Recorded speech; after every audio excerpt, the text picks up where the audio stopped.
bienvenue sur l'analytique. Aujourd'hui on va parler du Portugal et de développement durable. Pour info, cette vidéo fait partie de la série Planète Verte qui regroupe plusieurs vidéos qui ont pour sujet le climat, le réchauffement climatique ou encore le développement durable. Une petite fiche s'affiche juste en haut avec les autres vidéos. Le Portugal est aujourd'hui un modèle dans la lutte contre le changement climatique et dans le développement durable, notamment grâce à ses investissements dans les énergies renouvelables. Lisbonne, la capitale, a été choisie par la Commission européenne pour être la capitale verte européenne en 2020. En effet, en 2016, Lisbonne avait été la première capitale à signer la Convention des maires européens pour le changement climatique et l'énergie. Mais la capitale portugaise avait déjà réduit de 50% les émissions de CO2, de 17% la consommation d'eau et de 23% la consommation d'énergie entre 2007 et 2013. Et si Lisbonne semble être en voie de devenir la capitale verte par excellence, c'est tout le pays qui adopte les énergies renouvelables depuis quelques années. Le Portugal fait notamment partie de l'Alliance pour sortir du charbon, composée de 20 pays qui promettent l'arrêt de la construction d'usines à charbon d'ici 2020. Cette alliance a été formée lors de la COP23 en 2017.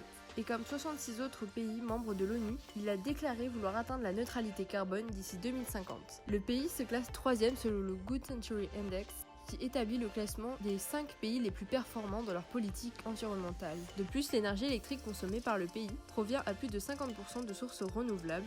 Et au mois de mars 2018, le Portugal a produit plus d'énergie verte qu'il n'en a consommé et a fonctionné pendant 6 jours consécutifs uniquement grâce à ces énergies renouvelables. La même année, le pays a réduit de 9% ses émissions de CO2. Il est donc bien au-dessus de la moyenne européenne qui est d'environ 2,5%.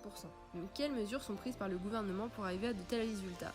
Eh bien, le gouvernement, justement, encourage grandement la population à investir dans les énergies renouvelables en instaurant des tarifs avantageux sur les chauffe-eau et les panneaux solaires par exemple. Le pays a également investi dans un réseau complet de stations de recharge pour voitures électriques et la vente de celles-ci a d'ailleurs plus que doublé en 2017. De nombreuses innovations et nouvelles structures voient le jour, telles qu'une très grande centrale photovoltaïque, sans compter qu'une immense centrale éolienne flottante est en cours de développement. En fait, le plus gros bémol avec toute cette énergie renouvelable, c'est que le Portugal ne peut pas tout stocker et son réseau d'interconnexion avec les autres pays européens est encore trop peu développé. Du coup, beaucoup de cette énergie verte est perdue lorsqu'elle n'est pas immédiatement consommée. C'est pour cette raison que la part des énergies renouvelables dans l'énergie consommée par le pays est de, entre guillemets, seulement 60%, car le Portugal a encore recours aux énergies fossiles pour combler ses pertes. Aujourd'hui, lorsqu'on sait qu'une pénurie pétrolière est à prévoir dans un futur assez proche, et que le prix du pétrole augmente rapidement, on comprend qu'il devient urgent de se mettre aux énergies vertes. Et en ça, le Portugal devance de très loin la France en termes d'exemplarité. Voilà, c'est tout pour cette vidéo. Si le sujet vous intéresse, n'hésitez pas à le dire en commentaire. Et on se retrouve bientôt pour une autre vidéo. En attendant, vous pouvez me suivre ici et sur les réseaux sociaux.